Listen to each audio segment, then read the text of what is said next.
Aujourd'hui, chers frères et sœurs, nous allons parler de ces anges qui nous entourent et veillent sur nous. Nous demandons à Allah que notre assemblée fasse partie de celles qu'entourent les anges, que sa miséricorde nous couvre et qu'il mentionne nos noms auprès de lui. Qu'Allah nous accorde cette récompense ultime, qu'à la fin de cette rencontre, on nous dise « Levez-vous, vos péchés sont pardonnés. Rien n'est impossible pour Allah. » Parler des anges est une tradition suivie par les prophètes lorsqu'ils enseignaient à leur peuple. Notre bien-aimé prophète Muhammad, paix soit sur lui, le maître des prophètes, avait l'habitude de parler des anges à ses compagnons, même sans qu'ils ne l'interrogent à ce sujet. Un jour, alors qu'il était assis avec ses compagnons, comme rapporté par Abu Shaykh dans son ouvrage Al-Azama, le prophète paix soit sur lui leur dit « Allah m'a permis de vous parler d'un ange parmi les porteurs du trône. » Aucun compagnon ne lui avait posé de questions sur les anges ou sur les porteurs du trône. Mais le prophète paix soit sur lui tenait à rappeler à ses compagnons qu'Allah possède des créatures qui l'adorent avec humilité et sans aucun orgueil. Il ajouta « La distance entre le lobe de son oreille et son épaule est de 700 années de voyage. Imaginez la grandeur et la majesté de cet ange. Cela nous rappelle notre petitesse devant la puissance d'Allah et la nécessité de l'adorer avec sincérité et humilité. » Le prophète paix soit sur lui racontait souvent à ses compagnons des récits sur les anges et leur adoration exceptionnelle d'Allah. Dans un hadith rapporté par Abu Dar dans les Sunan, le prophète paix soit sur lui a dit à ses compagnons « Allah possède des anges qui, depuis leur création jusqu'au moment où la trompe sera soufflée, restent debout en adoration. Allah possède également des anges qui, depuis leur création jusqu'au moment où la trompe sera soufflée, restent constamment inclinés. Et Allah possède des anges qui, depuis leur création jusqu'au moment où la trompe sera soufflée, restent prosternés. Le jour où la trompe sera soufflée et que ces anges relèveront la tête pour contempler le visage d'Allah, ils diront « Gloire à toi, ô Allah, nous ne t'avons pas adoré comme tu le mérites vraiment. » Dans un autre hadith, le prophète paix soit sur lui a dit à ses compagnons « Le ciel grince, et il a bien raison de grincer.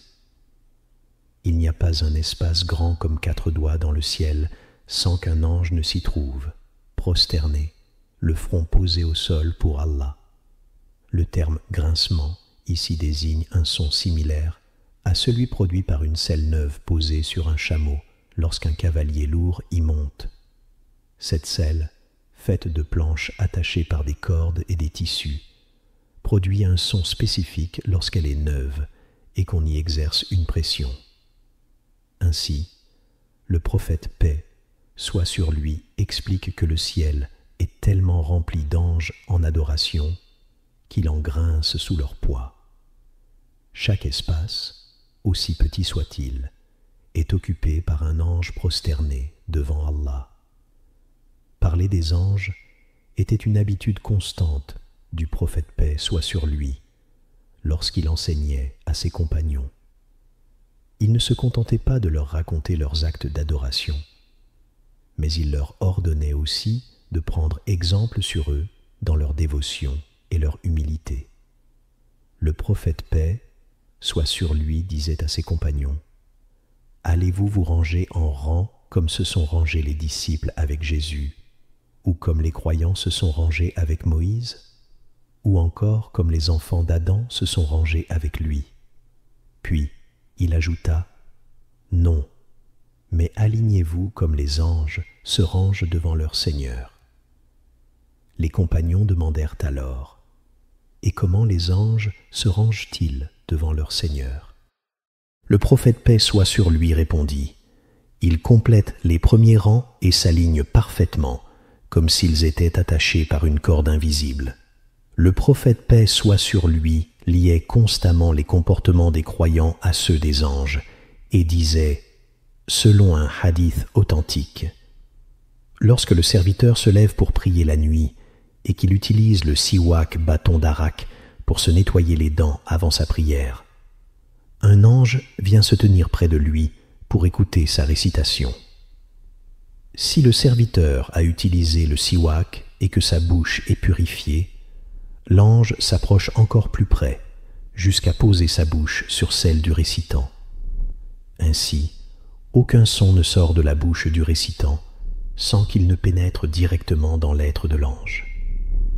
Cela montre un lien spirituel extraordinaire entre les êtres humains et les anges, soulignant l'importance de la pureté et de la dévotion dans l'adoration. Le prophète paix soit sur lui a interdit de nuire aux anges et nous a mis en garde contre tout acte qui pourrait les déranger. Il a dit, celui qui a mangé de l'ail ou de l'oignon, qu'il s'éloigne de nous.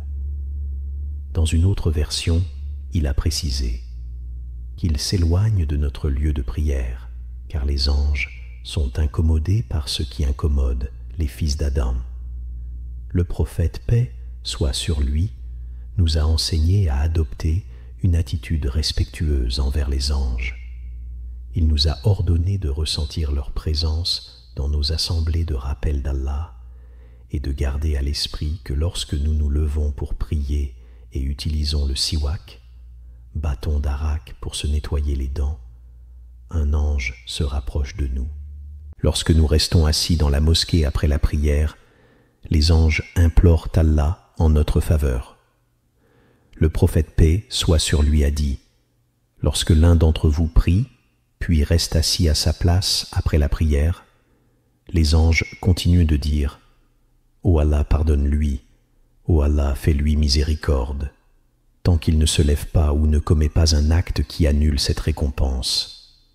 Ce lien avec les anges est profond. Ils prient avec nous, ils nous entourent pendant nos prières et nos moments de dévotion. Le prophète paix soit sur lui nous a ordonné de nous aligner dans les rangs comme les anges le font et de garder nos corps et nos haleines propres pour ne pas les déranger. Le prophète paix soit sur lui nous a également informé que parfois les anges nous entourent même pendant notre sommeil. Dans un hadith authentique, il a dit, lorsque le serviteur s'endort en état de pureté, un ange reste à ses côtés. Ainsi, la relation entre les croyants et les anges est une connexion spirituelle précieuse qui demande respect, pureté et conscience constante de leur présence. Lorsque le croyant dort en état de pureté rituelle, en étant en état d'ablution, un ange reste proche de lui, comme s'il était enveloppé dans son vêtement le plus intime. Les linguistes expliquent que les vêtements d'une personne sont divisés en deux types, le shiar et le ditar. Le shiar désigne le vêtement qui est directement en contact avec la peau, tandis que le ditar est le vêtement porté par-dessus. C'est ce que le prophète paix soit sur lui a illustré lorsqu'il a parlé aux Ansar après la bataille de Hunayn.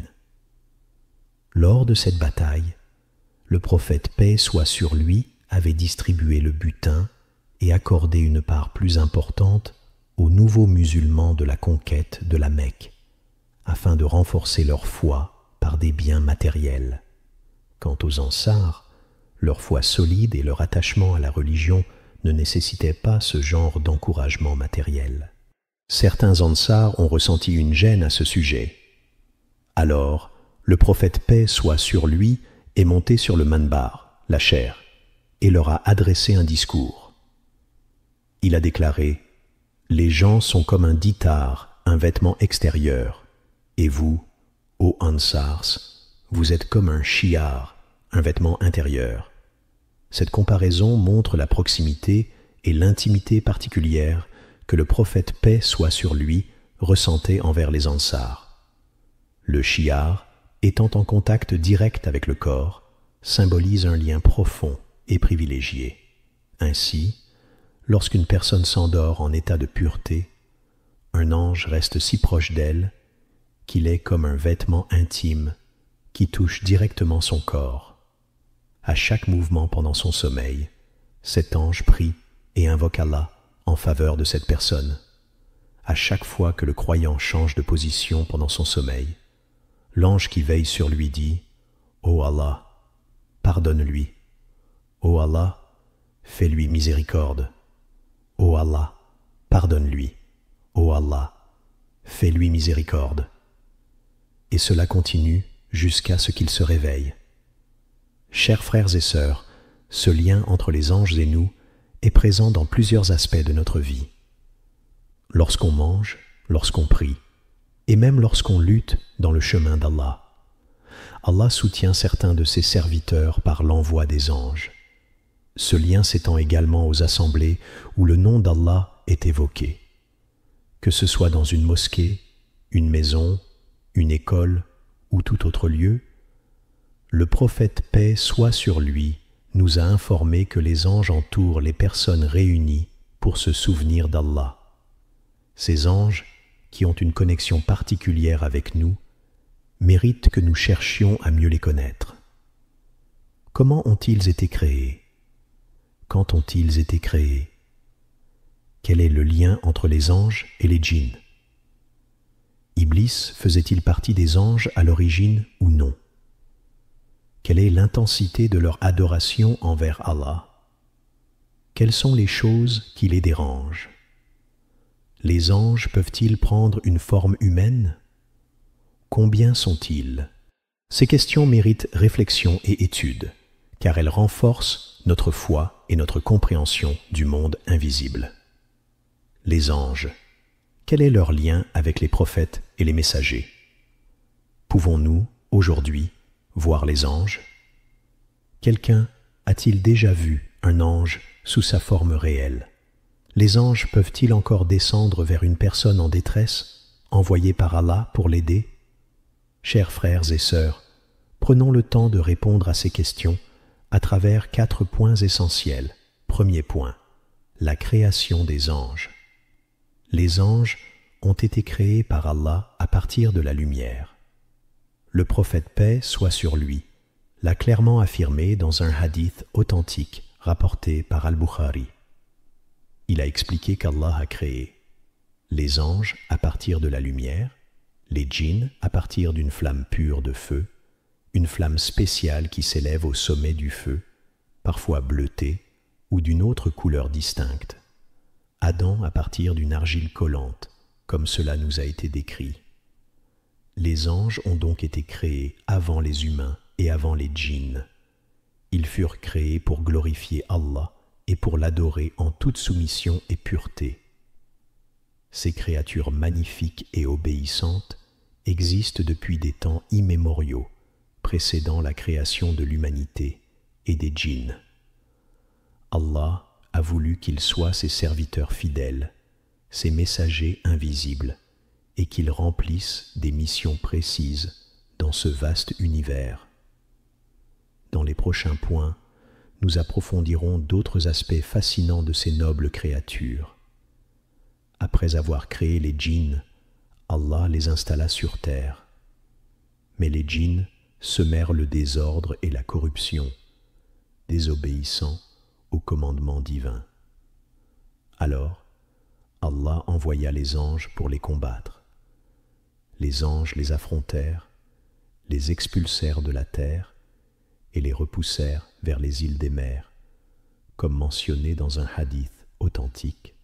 Ensuite, Allah dit aux anges, « Je vais établir un calife, un successeur sur terre, faisant référence à la création de l'être humain. » Les anges répondirent avec étonnement, « Vas-tu y placer quelqu'un qui sèmera la corruption et fera couler le sang, alors que nous te glorifions, te louons et proclamons ta sainteté. » Les anges faisaient référence à ce qu'ils avaient déjà vu des djinns sur terre, leur corruption et leurs crimes. Ils s'interrogeaient sur la nécessité d'une autre créature capable de causer les mêmes ravages. Mais Allah leur répondit, « Je sais ce que vous ne savez pas ». Ensuite, Allah enseigna à Adam les noms de toutes choses, et il les présenta aux anges pour démontrer la sagesse et la particularité de cette nouvelle création. Ainsi, dans cet ordre précis, premièrement, Allah créa les anges, les serviteurs obéissants et purs. Deuxièmement, puis il créa les djinns, qui reçurent la liberté du choix, mais semèrent le chaos. Troisièmement, enfin, Allah créa les humains, leur accordant une mission particulière sur terre. Parmi les anges, il existe différentes catégories, chacun ayant une mission précise. Certains sont chargés de transmettre les messages divins, d'autres veillent sur les créatures, et d'autres encore enregistrent les actions des humains. Le mot malak, ange, dérive d'une racine arabe signifiant messager envoyé. Leur rôle central est d'accomplir fidèlement les ordres d'Allah, sans jamais faillir ni désobéir. Cette harmonie dans la création divine nous montre l'immense sagesse d'Allah et la complémentarité parfaite entre ses créatures. Le terme alouka signifie message. Ainsi, lorsque quelqu'un dit « Je t'ai envoyé une alouka », cela veut dire « Je t'ai envoyé un message ». Par conséquent, le mot malak, ange, dérive de cette même idée, signifiant messager entre deux parties, tandis que alouka désigne directement le message transmis. Les fonctions des anges, la deuxième question. Les anges ont des fonctions variées et spécifiques. Certains d'entre eux sont exclusivement chargés de transmettre les messages entre Allah et ses serviteurs. C'est notamment le rôle de Jibril, que la paix soit sur lui. Allah dit dans le Coran, « L'Esprit fidèle est descendu avec ce message sur ton cœur, afin que tu sois parmi les avertisseurs. En une langue arabe claire, Jibril n'était pas seulement chargé de transmettre la révélation à notre prophète Mohammed, paix soit sur lui, mais aussi aux autres prophètes avant lui. Il descendait avec les révélations adressées à Moussa, Issa et bien d'autres prophètes. Le rôle central de Jibril est le messager céleste par excellence, intermédiaire entre Allah et ses messagers. C'est pourquoi, lorsque les Juifs interrogèrent le prophète Mohammed, paix soit sur lui, sur celui qui lui apportait la révélation, et qu'il leur répondit que c'était Jibril, ils dirent « C'est l'ennemi des Juifs parmi les anges ». Cette haine venait du fait que Jibril révélait les complots des Juifs contre Moussa. Par exemple, lorsqu'Allah convoqua Moussa au mont Tour pour recevoir les tables de la loi, la Torah, et s'entretenir avec lui, Jibril informa Moussa des troubles causés par son peuple en son absence, notamment par le biais de Samiri qui avait égaré les enfants d'Israël. La sagesse derrière la mission de Jibril. Le rôle de Jibril montre l'importance cruciale des anges dans la chaîne de communication divine. Ils ne sont pas simplement des créatures zélées, mais des êtres dévoués, dotés d'une mission précise et d'une loyauté inébranlable envers Allah. Ainsi, comprendre le rôle de Jibril et des anges nous permet de mieux saisir l'importance du lien entre le ciel et la terre, entre Allah et ses messagers, et enfin, entre Allah et nous, ses serviteurs. Les enfants d'Israël commettaient régulièrement des actes de désobéissance, et Jibril informait Moussa de leurs méfaits. Moussa revenait alors vers son peuple, déjà conscient de leurs mauvaises actions. C'est pourquoi les Juifs prirent Jibril pour ennemi et dirent « C'est l'ennemi des Juifs parmi les anges ». Allah révéla alors « Quiconque est ennemi de Jibril, c'est lui qui l'a fait descendre sur ton cœur avec la permission d'Allah. Jibril, le chef des anges messagers. Jibril est le principal messager entre Allah et ses prophètes. Cependant, il n'est pas le seul ange chargé de cette mission. Allah a parfois envoyé d'autres anges comme messagers à ses prophètes. Malgré cela, Jibril reste le plus grand et le plus éminent d'entre eux. Dans un hadith rapporté par At-Tirmidhi et mentionné par Abu Shaykh, il est raconté qu'un jour, alors que Jibril parlait avec le prophète Mohammed, paix soit sur lui, le ciel s'ouvrit et un ange descendit. À cette vue, Jibril se recroquevilla avec humilité et s'assit par respect. Lorsque cet ange arriva devant le prophète, paix soit sur lui, il dit « Ô Mohammed, Allah m'a envoyé pour te donner un choix. Veux-tu être un prophète roi ou un prophète serviteur ?» Les deux types de prophètes. Les prophètes se divisent en deux catégories. Les prophètes rois, comme Sulayman, que la paix soit sur lui. Oh, il était roi et prophète, entouré d'une armée, de serviteurs et d'un immense pouvoir. Oh, personne n'osait le traiter de fou, de sorcier ou de menteur, car il disposait d'une autorité absolue. Oh, Sulayman n'a jamais souffert de la faim au point d'attacher une pierre à son ventre, contrairement à certains autres prophètes. Les prophètes serviteurs, ils vivaient dans l'humilité et la simplicité, supportant les épreuves avec patience. La sagesse divine dans le choix des prophètes. Allah choisit pour chaque prophète un rôle adapté à sa mission. Qu'il soit roi ou serviteur, tous sont unis par leur engagement à transmettre le message divin et à guider leur communauté avec sagesse et compassion. Le prophète Daoud, paix soit sur lui, était également un roi. Mais parmi les prophètes, il y en a qui étaient des serviteurs de Dieu. Un prophète, cela signifie qu'il faisait partie des gens ordinaires. Il avait faim comme eux, il avait soif comme eux. Parmi eux, il y a notre prophète Muhammad, paix et bénédiction sur lui. Gloire à celui qui a fait voyager son serviteur, le prophète, pendant la nuit. Un jour, ce roi demanda à notre prophète, paix et bénédiction sur lui. Veux-tu être un prophète et un roi, ou veux-tu être un prophète et un serviteur? L'ange Gabriel lui suggéra de rester humble, et le prophète répondit, je préfère être un prophète et un serviteur. Ensuite, ce roi monta au ciel, et Gabriel expliqua au prophète, ce roi n'est jamais descendu sur terre avant aujourd'hui. Le prophète répondit, inquiet, pourquoi ai-je tremblé et eu peur? Je pensais que l'heure était arrivée. Le hadith, parole authentique, mentionne ce détail dans plusieurs contextes, non seulement dans la grandeur des choses, mais aussi dans d'autres situations. Les prophètes ne recevaient pas seulement leur message par Gabriel. Il y avait d'autres anges envoyés aux prophètes avec des révélations.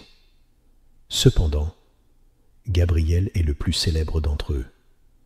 C'est lui que Dieu a envoyé à Marie lorsqu'il dit « Nous lui avons envoyé notre esprit » et il se présenta à elle sous la forme d'un homme parfait. Cela signifie notre esprit, ce qui fait référence à notre envoyé, notre messager, notre serviteur, Gabriel. Le terme « esprit » utilisé pour Gabriel signifie un messager envoyé, comme dans le verset où il est dit « Les anges et l'esprit descendent », en référence à la nuit du destin, la nuit où le Coran a été révélé. Les anges descendent, et Gabriel, paix sur lui, est l'un des plus grands parmi eux. Il est envoyé par Dieu vers ceux qu'il choisit parmi les prophètes. Gabriel n'est pas seul dans sa mission. Il y a d'autres anges avec lui, mais il est le chef.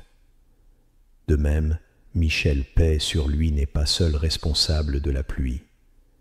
Il a d'autres anges qui l'accompagnent, mais il est le principal. Parmi les anges, il y en a aussi un qui est chargé de souffler dans le corps.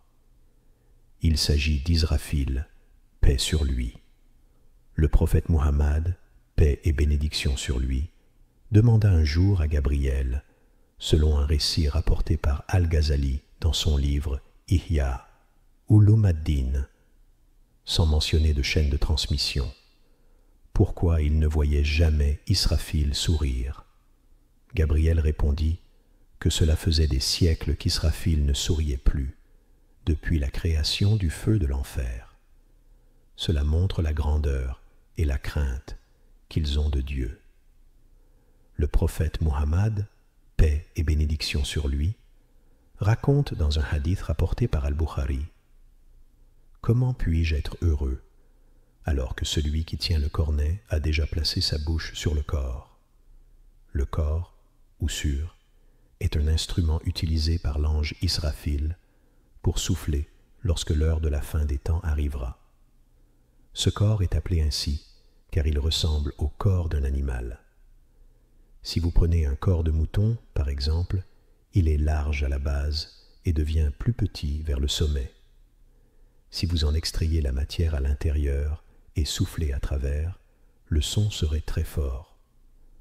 C'est pourquoi cet instrument est appelé le corps. Ce récit montre la solennité de la situation et l'attente de la fin des temps, lorsque tout sera régi par la volonté divine. Israfil, paix sur lui, l'ange chargé de souffler dans le corps, attend l'ordre de souffler. Le prophète Muhammad, paix et bénédiction sur lui, explique que l'ange Israfil a déjà placé sa bouche sur le corps, prêt à souffler, et il attend l'ordre de Dieu. Cela montre à quel point l'attente de l'heure est proche et que les anges sont toujours prêts à accomplir leur mission. Cela nous rappelle aussi un geste que beaucoup de gens font inconsciemment. Lorsqu'on ne comprend pas ce qu'on nous dit, on incline la tête et on demande de répéter. Ce geste d'incliner et de redresser la tête est similaire à ce que fait Israfil. Il baisse une oreille et lève l'autre, attendant l'ordre de Dieu.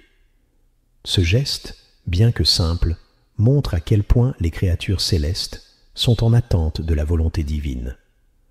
En ce qui concerne l'ange chargé de prendre les âmes, il est souvent appelé Azraël, mais ce nom ne vient pas d'un hadith authentique. Il est plus communément appelé l'ange de la mort. Cependant, le Coran nous dit clairement, dit « L'ange de la mort, celui qui est chargé de vous, vous prendra. Ce n'est pas seulement l'ange de la mort qui prend les âmes, mais d'autres anges l'accompagnent dans cette tâche. Comme le dit Dieu dans le Coran, ils sont nos envoyés, et ils ne négligent en rien. Cela signifie qu'il y a plusieurs anges qui assistent dans l'accomplissement de cette mission. Le prophète Muhammad, paix et bénédiction sur lui, nous enseigne que l'ange de la mort a des assistants, et Dieu lui accorde la puissance qu'il souhaite. Une histoire rapportée dit que le prophète Sulayman, paix sur lui, était un jour assis sur son trône, entouré de ses ministres, lorsqu'il eut une rencontre avec cet ange. Cela montre à quel point le pouvoir de Dieu s'étend à toutes les créatures célestes et qu'ils accomplissent tous leur rôle avec précision. Un jour, un homme entra auprès du prophète Sulayman, paix sur lui. Il le regarda, ainsi que son ministre, d'un air étonné et un peu effrayé. Lorsqu'il sortit, ce ministre, un vieil homme, s'adressa à Sulayman en lui demandant qui était cet homme. Il expliqua qu'il avait été effrayé par les regards qu'il avait échangés avec lui. Sulayman lui répondit « C'était l'ange de la mort. » L'homme, rempli d'inquiétude, dit alors « Ô prophète de Dieu, je t'implore au nom de Dieu, ordonne à la vent de m'emporter vers l'endroit le plus lointain, car je crains que cet ange vienne prendre mon âme. » Sulayman, paix sur lui, lui répondit « N'aie crainte. » L'homme insista « Je t'en prie, au nom de Dieu, ordonne à la vent de m'emporter jusqu'en Inde. » Sulayman, paix sur lui, était alors en Palestine, et l'Inde était très éloignée. À l'époque, on disait que le vent mettait un mois pour aller en Inde, tout comme il lui en fallait un autre pour en revenir. Ce voyage était extrêmement rapide pour l'époque. L'homme demanda donc à Sulayman, paix sur lui, d'envoyer le vent, qui emporterait sa demande jusque là-bas, avant le début de l'après-midi. Sulayman, paix sur lui, obéit à la demande de l'homme, et par ordre de Dieu, le vent emporta l'homme jusqu'en Inde. Il arriva avant le début de l'après-midi. Le lendemain, l'ange de la mort se présenta à Sulayman, paix sur lui. Ce dernier lui dit : « Tu as pris cet homme avant même qu'il n'arrive au moment où il pensait être à l'abri. » L'ange répondit que Dieu, dans sa sagesse, avait voulu que l'âme de cet homme soit prise avant qu'il n'arrive là où il avait espéré fuir. Hier, j'ai effrayé mon ami. Il m'a dit : « Ne me reproche pas, ô prophète de Dieu. » Je lui ai demandé pourquoi, et il a répondu : « Dieu m'a ordonné de prendre l'âme de cet homme après le midi, en Inde. J'étais donc étonné de le voir avec toi ce matin en Palestine. Je lui ai demandé ce qu'il avait fait ensuite, et il a expliqué : « Je suis allé là où Dieu m'avait ordonné de prendre son âme, et là je l'ai trouvé en train de m'attendre. J'ai donc pris son âme en Inde. » Cela fait partie des récits concernant l'ange de la mort. Un autre récit authentique que rapporte le livre de Sahih al-Bukhari raconte que Dieu envoya l'ange de la mort pour prendre l'âme de Moussa, paix sur lui. Lorsque l'ange arriva et lui dit qu'il devait prendre son âme, Moussa le frappa, et l'ange perdit un œil. L'ange de la mort monta alors vers Dieu et lui dit : « Ô mon Seigneur, tu m'as envoyé vers un serviteur qui ne voulait pas mourir. » Dieu répondit à l'ange : « Ô Moussa, veux-tu éviter la mort ? Pose ta main sur le dos d'un bœuf blanc ou noir, et pour chaque poil sous ta main, tu vivras 1 année. » Moussa, paix sur lui, répondit : « Ô mon Seigneur, et après ces années ?» Dieu répondit : « Ensuite, la mort. » Ce récit nous rappelle la puissance de Dieu sur la vie et la mort, et comment tout est entre ses mains, même les désirs et les actions des créatures, aussi puissantes qu'elles soient. Dieu répondit à Moussa, et Moussa dit : « Ô mon Seigneur, maintenant. » Cela peut prêter à confusion pour certains. Comment Moussa a-t-il pu frapper l'ange de la mort, et pourquoi réagit-il ainsi face à lui ? Comme l'a expliqué Ibn Hajar et d'autres dans leurs commentaires, l'ange de la mort se présenta à Moussa sous la forme d'un homme, et non sous sa forme d'ange. Quand l'ange entra, il ne lui annonça pas qu'il était l'ange de la mort et qu'il venait prendre son âme. Moussa, paix sur lui, étant un homme fort, se sentit menacé, s'approcha de lui, le repoussa, et comme mentionné par Ibn Hajar, sa main toucha l'œil de l'ange et le blessa.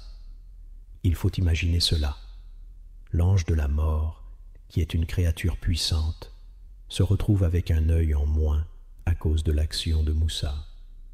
Il faut noter que l'ange de la mort, dans cette scène, était sous la forme d'un homme, mais sa véritable forme reste inconnue de nous, car seul Dieu connaît sa véritable apparence. Il est également rapporté une autre histoire entre Moïse et l'ange de la mort. Il faut imaginer cela. L'ange de la mort, qui est une créature puissante, se retrouve avec un œil en moins à cause de l'action de Moussa.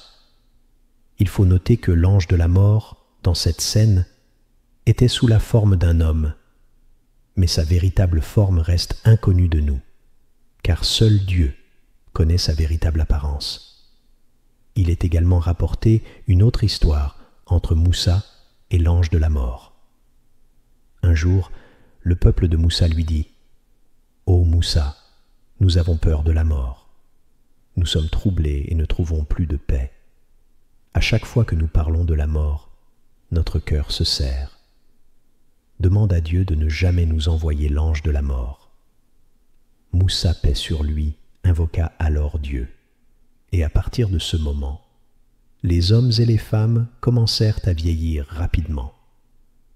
Cela montre non seulement la puissance de Dieu sur la vie et la mort, mais aussi la grande importance de notre foi et de notre relation avec lui face à des situations inévitables. Les enfants et leurs descendants continuaient de vieillir, jusqu'à ce que le fils atteigne l'âge de 80 ans, Sa mère est 100 ans, sa grand-mère en est 120, son arrière-grand-mère 140 et sa vis-à-vis 160. La situation est devenue telle que la maison entière était remplie de personnes âgées. Les gens entraient dans la maison et y trouvaient des malades, des personnes ayant besoin d'aide pour leurs besoins personnels, ou celles qui avaient besoin de vêtements. Le foyer comptait environ 20 personnes âgées, chacune ayant entre 700 et 800 ans. Un jour, ils se rendirent auprès de Moussa paix sur lui et lui dirent « Ô Moussa, la vie semble interminable. La ville est remplie de jeunes et de vieillards, mais personne ne meurt.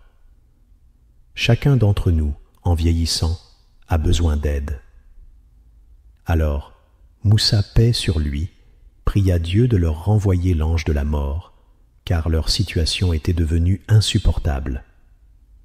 Cela fait partie des récits de Bani Israël, mais l'enseignement ici est de rappeler que l'ange de la mort, comme d'autres anges, a des tâches précises et qu'il exerce sa fonction en harmonie avec le décret divin.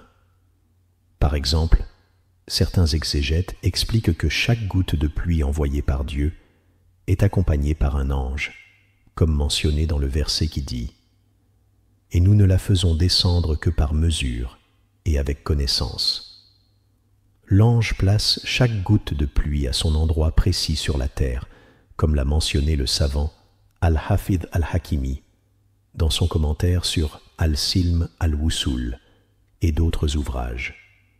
Parmi les anges, certains ont pour tâche de réguler la pluie, d'autres sont chargés d'écrire les actions des êtres humains.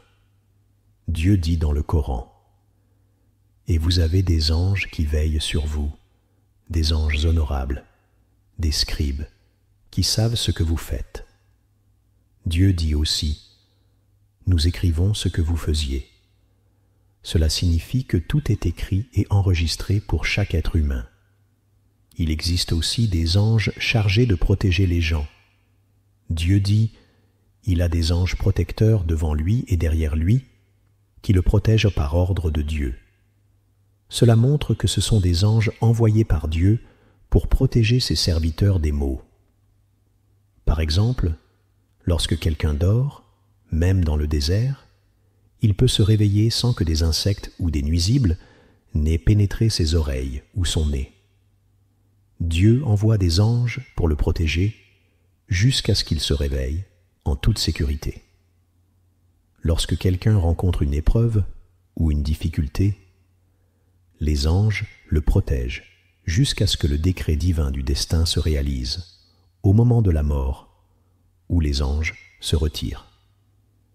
Une autre tâche des anges est de suivre les assemblées de mémoire, comme celle dans laquelle nous sommes, et nous demandons à Dieu qu'il nous en fasse partie. Une autre fonction des anges est de rendre un culte à Dieu. Le prophète, paix et bénédiction sur lui, a dit que la maison sacrée dans le ciel, la maison Al-Mamour, est visitée chaque jour par 7000 anges. Les anges prient dans cette maison sacrée, puis ils en sortent et ils ne reviendront pas avant le jour du jugement. Cette maison est un lieu céleste que Dieu a créé et a ordonné aux anges de visiter, tout comme nous visitons la maison de Dieu sur terre, la Kaaba. Chaque jour, 7000 anges y entrent, prient, puis sortent. Le lendemain, 7000 autres anges entrent, prient, puis sortent à leur tour, et ainsi de suite. Cela montre le nombre incalculable d'anges, car chaque jour, 7000 d'entre eux y entrent.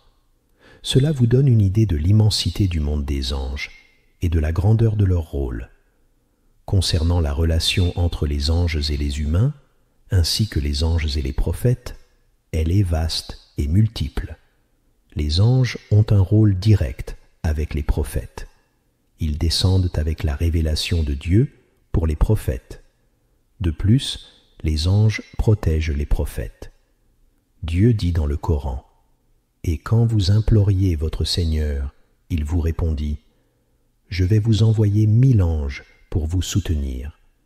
Puis, il en envoya 3000, et finalement, il vous envoya 5000 anges si vous persévérez et êtes pieux. Ainsi, Dieu soutient ses prophètes avec des anges, qui les accompagnent dans les combats. Cela s'est particulièrement manifesté lors de la bataille de Badr. Dans le Sahih al-Bukhari, il est rapporté que certains compagnons poursuivaient un homme parmi les polythéistes et ils entendaient une voix derrière eux leur disant « Avance, Isam, avance !» Quand un compagnon leva son épée pour frapper ce polythéiste, sa tête se détacha soudainement. Il comprit alors que c'était un ange qui avait tué ce polythéiste. Les anges combattent aux côtés des prophètes et les protègent, comme il est mentionné dans la biographie du prophète paix et bénédiction sur lui. Lors de la bataille d'Uhud, Dieu envoya l'ange Jibril et l'ange Mikaïl se tenir à droite et à gauche du prophète pour le défendre.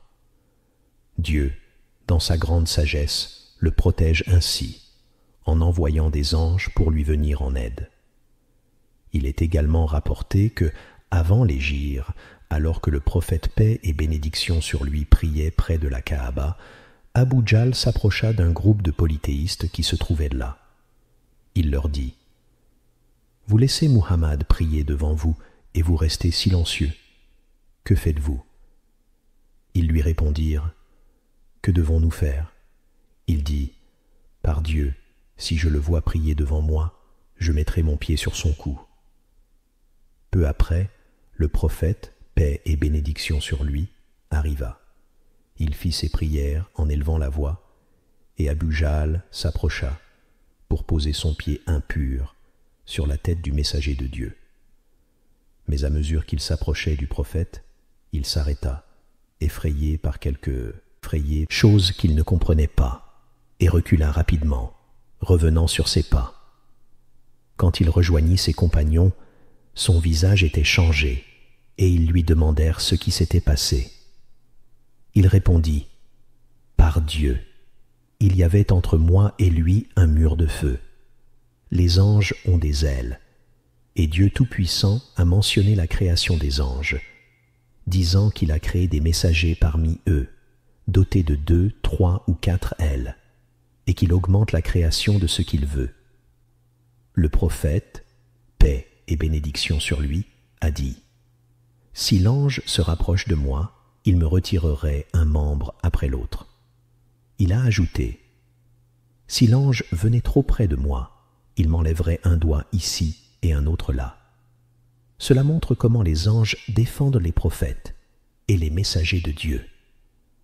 Ibn Kathir, en commentant le verset, qui répond à celui qui appelle à lui et dissipe le mal et vous fait succéder sur terre, a raconté qu'un homme, qui était un conducteur de bétail, transportait des gens de Damas à Zabadani. Un jour, un homme monta sur l'une de ses bêtes, portant ses effets personnels, et lui demanda de l'emmener à Zabadani. Alors qu'ils étaient en chemin, l'homme lui dit de prendre un autre chemin, plus court, mais le conducteur répondit qu'il ne le connaissait pas. L'inconnu insista en disant qu'il savait que c'était plus court. Lorsqu'ils prirent ce chemin, l'homme demanda au conducteur de s'arrêter.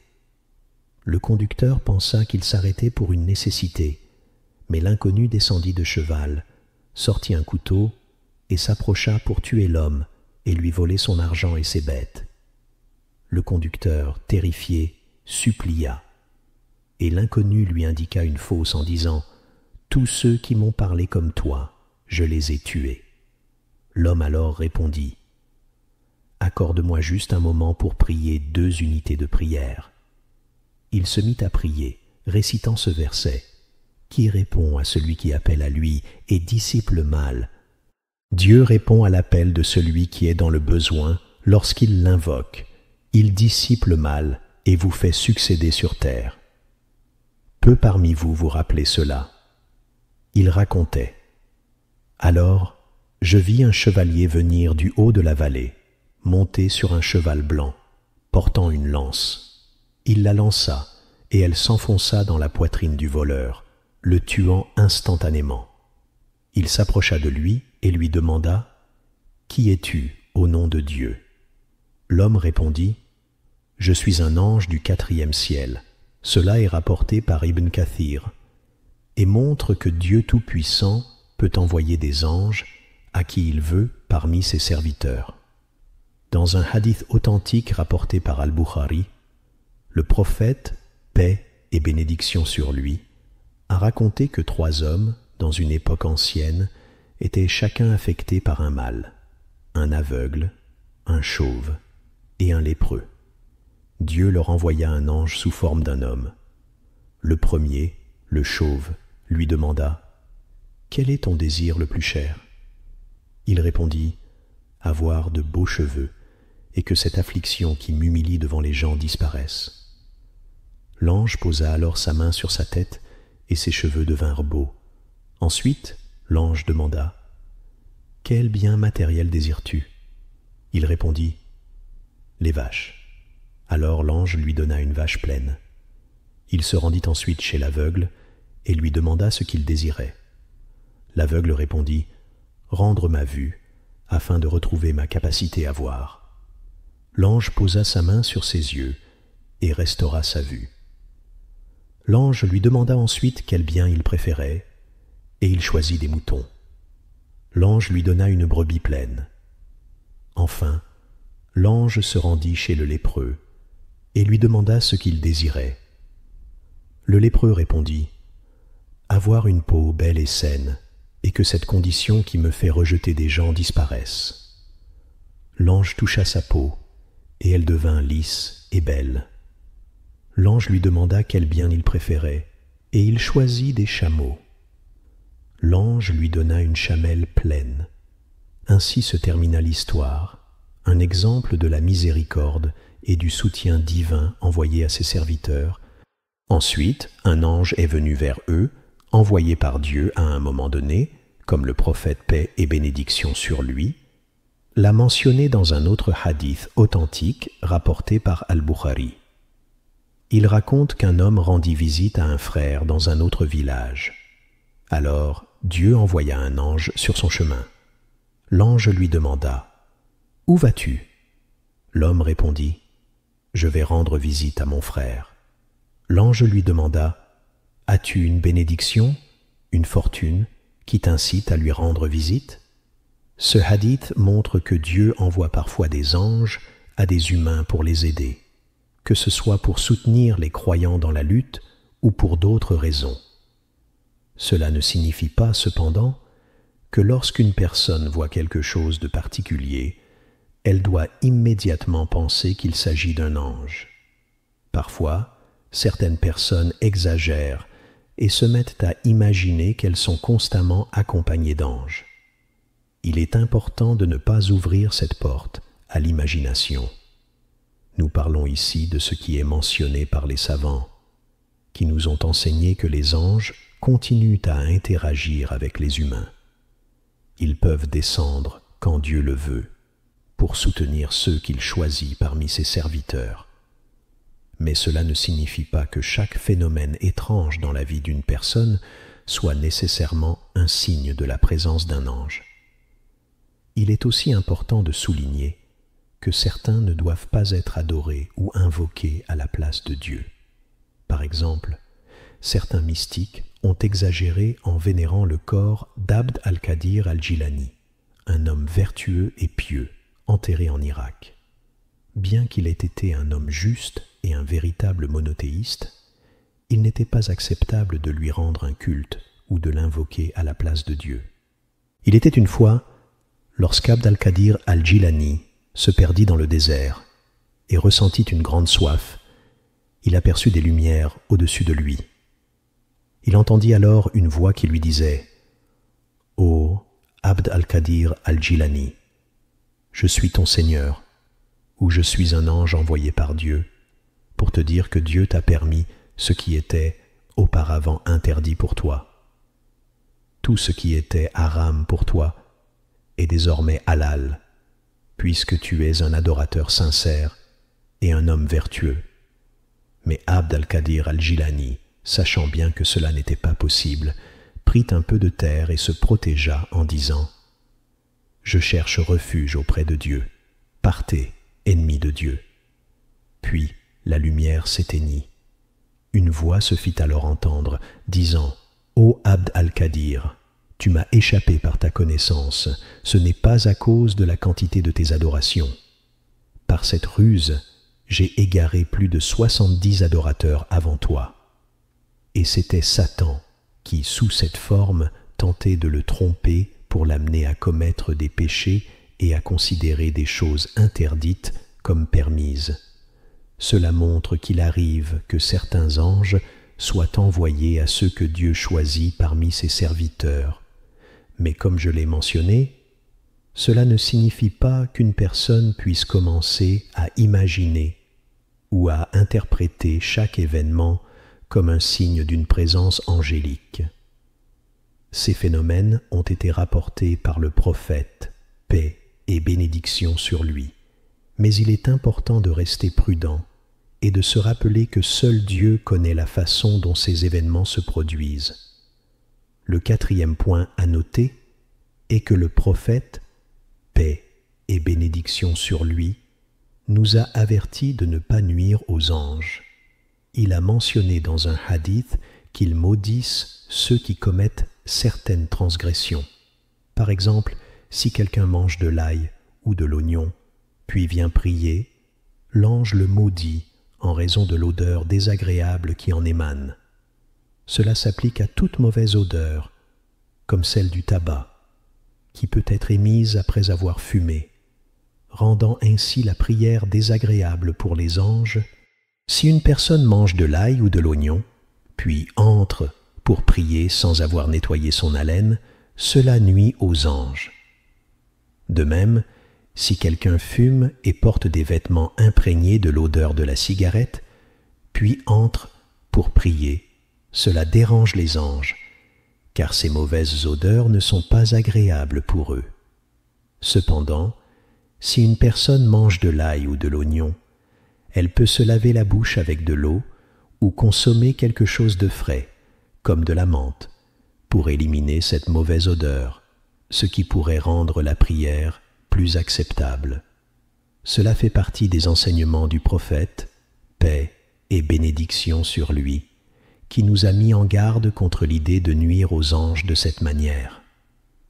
Un autre hadith, rapporté par Tirmidhi, mentionne que toute compagnie accompagnée de bruit, comme ceux des instruments de musique, est suivie par un démon.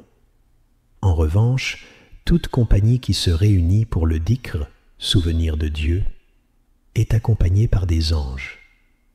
Cela signifie que lorsque nous voyageons ou nous trouvons en compagnie, il est important d'éviter les distractions inutiles comme la musique, qui repousse les anges et attire les démons. Le prophète, paix et bénédiction sur lui, nous a aussi avertis que les anges maudissent ceux qui insultent ses compagnons. Il nous a mis en garde contre le fait de critiquer ou de calomnier ses compagnons, et a également mentionné dans un hadith qu'un mensonge repousse les anges. Quand une personne ment, les anges s'éloignent d'elle, jusqu'à un certain point, à cause de la puanteur de son mensonge, une puanteur que les humains eux-mêmes ne peuvent pas sentir. Les anges, lorsqu'ils sont proches de quelqu'un qui ment, sentent une odeur nauséabonde et s'éloignent de cette personne, la laissant à une grande distance. Cela est dû à la puanteur de son mensonge. Le prophète, paix et bénédiction sur lui, était conscient de cette réalité et prenait soin de respecter ses principes. Lorsqu'on lui demanda si l'ail ou l'oignon étaient interdits, il répondit que ces aliments étaient permis, mais il ajouta qu'il évitait de les manger, par respect pour le fait qu'il était en communication avec l'ange Jibril, qui serait dérangé par l'odeur de ces aliments. Ainsi, bien que leur consommation soit permise, le prophète, paix et bénédiction sur lui, ne les mangeait pas en raison de la proximité des anges avec lui. De plus, les anges ne pénètrent pas dans une maison où se trouve un chien ou une image. Si les anges ne sont pas présents, il est probable que les démons y pénètrent à la place. Ici, les images en question peuvent être interprétées de différentes manières. Sont-elles les photos courantes que l'on trouve dans les cartes d'identité, les passeports ou encore sur l'argent? Ou s'agit-il des images prises avec une caméra pour des souvenirs? L'interdiction concerne principalement les images des êtres vivants, telles que celles accrochées au mur ou les statues. En effet, il est plus probable que le prophète, paix et bénédiction sur lui, faisait référence aux statues et à ces types d'images, car elles sont associées à des représentations d'êtres vivants. Certains savants expliquent que les images accrochées sur les murs, bien qu'elles ne projettent pas d'ombre, sont également interdites. En effet, il est unanimement reconnu que les statues et figurines sont interdites. Par exemple, si quelqu'un place une statue représentant un cheval, un cerf, ou même une image de lui-même ou de ses enfants, cela n'est pas permis. Le prophète, paix et bénédiction sur lui, a ordonné de détruire ces statues. Il a dit que les anges ne pénètrent pas dans une maison où se trouve un chien ou une image. En ce qui concerne les chiens, si un individu en possède un, ce n'est permis que dans certains cas, pour la garde, la chasse ou la garde des troupeaux. Ces 3 exceptions sont les seules où il est permis d'avoir un chien. Toutefois, si quelqu'un garde un chien simplement pour le plaisir ou comme animal de compagnie, cela n'est pas permis. Cela devient un véritable problème, car malheureusement, ce phénomène se répand de plus en plus. Par exemple, il y a environ 10 ans, j'ai lu un rapport concernant le Danemark, où la population est d'environ 4,5 millions de personnes. Ce pays possède 600 000 chiens, ce qui signifie qu'il y a presque un chien pour chaque famille. Il est clair que cela représente un vrai problème. Il y a quelque temps, une personne m'a demandé « Oh, cheikh, mon frère adore élever des chats et des chiens. » J'ai répondu « Comment ça ?» Il a précisé « Il possède 13 chiens et 23 chats. » Un homme élevait des chats et des chiens dans son jardin. Il se rendait dans les endroits qui vendent du poulet abattu, récupérait les restes comme les entrailles, le foie, la tête et les pattes, et les ramassait chaque jour. Il les apportait chez lui pour nourrir ses animaux, pensant qu'il agissait ainsi pour les faibles et les pauvres. Cependant, ces chiens commençaient à déranger les voisins avec leurs aboiements. Pour y remédier, l'homme a eu l'idée de leur mettre des masques et de les attacher pour les empêcher de déranger la nuit. Le prophète, paix et bénédiction sur lui, a dit que les anges ne pénètrent pas dans une maison où il y a un chien ou une image. En respectant les anges, nous ne devrions pas adopter de telles pratiques. Le prophète a aussi dit « Celui qui garde un chien, autre qu'un chien pour la garde, la chasse ou la garde des troupeaux, verra son rang diminuer dans la récompense d'Allah. Si quelqu'un garde un chien, autre que pour la garde, la chasse ou la garde du bétail, il perd chaque jour un kirat de sa récompense. Et le kirat est comparable à la montagne Uhud. Cela montre clairement qu'il n'est pas permis d'élever un chien sans raison valable, car ce chien empêche les anges d'entrer dans la maison. Tous ces aspects font partie de notre relation avec les anges. Ces anges, le jour du jugement, côtoieront les croyants au paradis, comme Allah le décrit dans le Coran. Les anges entreront auprès d'eux par toutes les portes, leur disant « Salam alaykoum » pour ce que vous avez enduré, quelle excellente récompense pour votre patience. De même, Allah dit « Ceux qui disent « Notre Seigneur est Allah », puis se maintiennent fermes, les anges descendront sur eux. Cela signifie que les anges descendront sur les croyants, non seulement pendant leur vie, mais aussi au moment de la mort. Ils accueilleront les croyants à leur entrée au paradis et lors du jour du jugement. Les anges continueront à avoir une relation avec nous, que ce soit pendant notre vie sur terre, au moment de la mort, dans le tombeau, ou lors de l'interrogation sur nos actions. Même au jour du jugement, les anges interviendront pour les croyants. Nous demandons à Allah de fortifier notre foi dans nos cœurs